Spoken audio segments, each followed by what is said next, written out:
All right, we are back once again with another 2023 NFL season breakdown. I picked all 272 regular season games. It gave me some records. I'm going through division by division, team by team, breaking it down for you what you can expect from the upcoming NFL season. We wrapped up the NFC yesterday with the NFC East, and today we hit our final division as we look to kick off the NFL season here tomorrow. It's the AFC West and your defending Super Bowl champion, Kansas City Chiefs. Do they take a step back after winning their second Super Bowl in 4 seasons? What about the Chargers? Can they actually build upon that playoff appearance and get over that disastrous second half against Jacksonville? Are the Raiders, are they going to be able to compete and get back into the postseason? And let's not forget about Broncos country. Can Sean Payton and Russell Wilson take them to the postseason for the first time since 2015?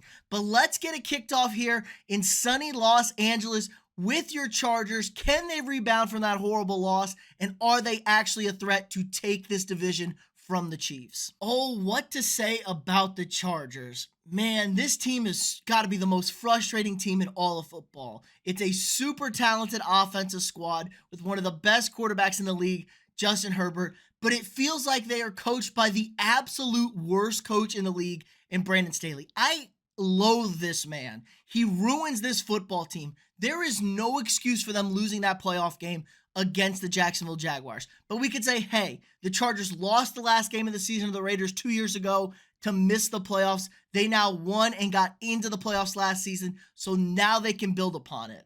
I just don't know if I can trust this team. They have a horrendous coach, but I do love that they added Kellen Moore from the Dallas Cowboys to come and take over the offensive play calling. The offense was anemic last year at points in time. They could not run the football whatsoever, even though they have Austin Eckler, who's a damn good football player. Great at catching the ball. He's damn good at running the ball too. And now they draft Quentin Johnson, wide receiver out of TCU, to pair with Mike Williams and Keenan Allen. Now there's a universe here where Keenan Allen's old and washed and Mike Williams gets hurt and is out for the season, and they're pretty much completely depleted on offense, and it's all on Herbert once again. But there's also a world where this offense starts humming and they get a run game established to take some pressure off the passing game, and life becomes very, very easy for this Chargers offense. And I like to live in that world. Now, the defense is a tough sell here. They weren't very good last year. They haven't been good at all under Staley, really, and he's a defensive guy. That's a major, major red flag for me. But again, I think they'll be all right. They did lose some depth on this defensive front. They did bring in Eric Kendricks from the Vikings, but he looks kind of washed in pass coverage, and that's an area they needed to step up in the linebacker position. Now, the defensive line is very good. The pass rush was good with Khalil Mack and Joey Bosa. So they have the shell there. It just feels like a lot of disjointedness. I hate this coaching staff. I cannot iterate enough how much I hate this coach. But I do like the Chargers overall as a team. I think Kellen Moore really changes this offense. I think this is a top 5 offense in the NFL. I'm a big Herbert believer. He's a great quarterback, not just a social media quarterback. I got the Chargers not completely shitting the bed this year. I got them 12-5. And is that enough to win this division title? Because that's a dang good mark to set the standard with. Okay, let's head to Sin City and your Las Vegas Raiders. Man, another team whose coach I cannot stand. Josh McDaniels, the Tom Brady merchant himself. This feels like it could be a disaster this season for the Raiders. They get rid of Derek Carr after he was abysmal playing last year. Devontae Adams seems super frustrated, and it looks like he wants out. They then trade Darren Waller also. This was kind of like a rebuild draft. I'm trying to build the Patriots out in Vegas, and I just don't think Josh McDaniels is that guy. Now, they signed quarterback Jimmy Garoppolo. They signed wide receiver Jacoby Myers. They draft edge and Tyree Wilson, who I like. And then they draft Michael Mayer, as the best tight end in the draft. A lot of people are very high on him. He's very good. So at least they fill that Waller hole. I just don't love Jimmy G here. He missed some games. He's missed some time recuperating. He's ready to go. They did draft quarterback out of Purdue, old Favre there, looking like he could take over possibly. But I just don't know what to expect from this team.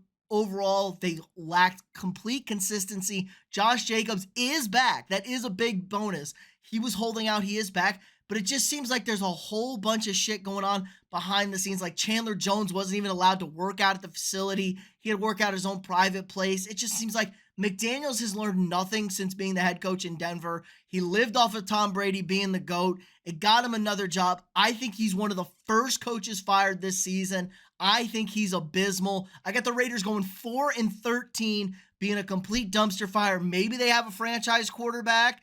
Maybe they don't. I just don't know. I think this team is very bad. They need to get a better defense. The defense is not good. It's just a total train wreck, and it's the same old Vegas Raiders. Okay, time to head to the Mile High City. And this is a team that completely fell flat on their face last season.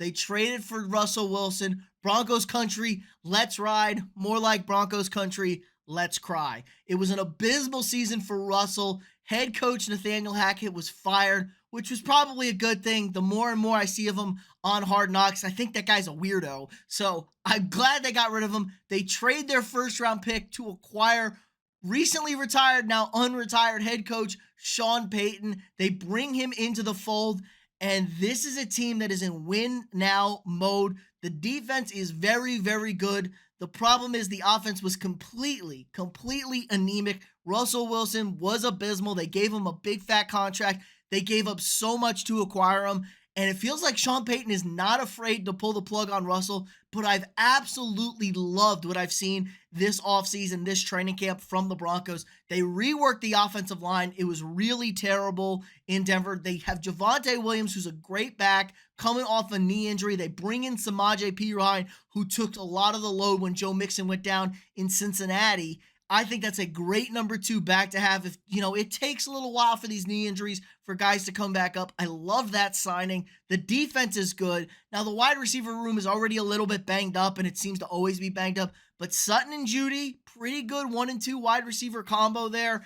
I think this is a decent team. I think Sean Payton has got Russell Wilson looking svelte. He's skinny. He's running around.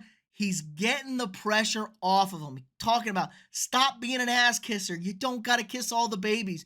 Be a guy. Don't be a fake. That's the biggest thing people have harped on Russell Wilson, that he's fake. And I blame his wife, Ciara. She gets this it's the Hollywood superstar image. You're not a football player. It's not the same thing. You don't act like that as a football player. You got to be genuine. And Russell just comes off as corny to everybody. He's doing high knees down in the plane. I think Sean Payton does a good job getting him back to his roots, playing football at an effective level. And this team's going to live off of a good defense, creative offensive play calling. Now, the division is very tough, but I think there is good enough teams in this division that they can compete with. And there's a bad team they can beat up on. They get Vegas week 1. I think you get this thing rolling on a high note. The schedule's not too bad. I like the Broncos this year. Buckle up. I'm buying Broncos stock. I got them going 10-7. And I think it's going to be close. Like I said, it's going to come down to the wire in these wild card tiebreakers. But 10 wins on the season for the Broncos should be good enough to get them. But is it? The AFC is absolutely stacked. But buckle up, Broncos fans. I think it's a successful season. I think you're going to be feeling a lot better about your team come January. And finally, we wrap this thing all up with your defending Super Bowl champion, Kansas City Chiefs. What is there to say about the Chiefs? We know this team is great. 2 Super Bowls in 4 seasons. They've been to 3 in 4 years.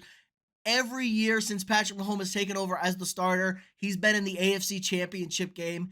It's just the best quarterback coaching combination in the NFL. Mahomes and Reed. You pair that with Travis Kelce, who's the top tight end in the NFL. This offense is deadly. Now, they always get depleted. You go to the Super Bowl, you win the Super Bowl, you get depleted. They lose tackle Orlando Brown to rival Cincinnati. That one hurts a lot. You also lose edge rusher Frank Clark.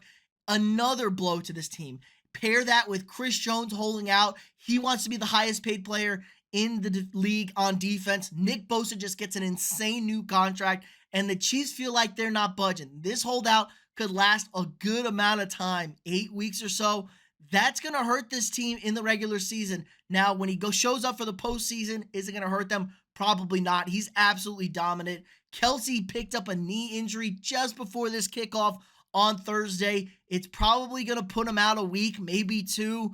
It's just things are starting to add up with the Chiefs. With all that being said, this is by far the most explosive team on offense. Patrick Mahomes can make every single play, and you can do it twice on Sunday with him. This team is so good, so creative. They're never out of a football game. His record when trailing by double-digit points is so good compared to everybody else. I think there's like a 60% gap between Patrick Mahomes and the next closest quarterback in NFL history. He doesn't care. The score doesn't matter. This is going to be a good football team. They're your favorites in the AFC. I like the Chiefs again this year. There's no reason to doubt them. I'm going to bet on the Chiefs. I'm going to bet on Patrick Mahomes to win the MVP every year for the next decade, and you're probably going to cash out most years with very good odds, and it'll pay for itself and then make you a little bit of cheddar. I like the Chiefs once again. I got them going 13-4 and winning this division. They are the kings of the West. They've won 7 straight division titles. Prior 46 seasons since that, they won it just 6 times. So they've won 7 out of 7, and it only won it 6 times in 46 years prior to that. This team is rolling. They've owned this division. I do not see this changing. The Chargers play the Chiefs tough, but just not tough enough. They're going to win this division. They're going to get into the playoffs, and then we're going to figure it out. I don't like betting against Mahomes. It's like betting against Brady. Do not bet against them, and you'll be okay. So I got the Chiefs winning the AFC West, and football is finally here, kicking it off in Arrowhead. They'll be unveiling that Super Bowl banner against the Detroit Lions. It's the best time of the year.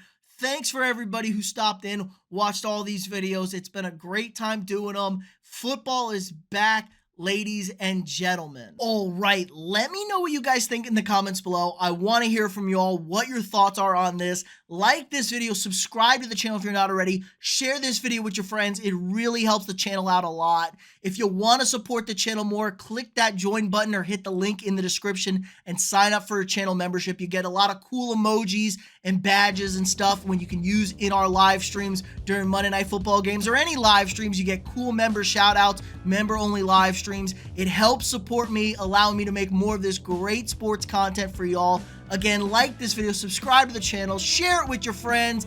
Thanks for stopping by, and I'll see y'all tomorrow.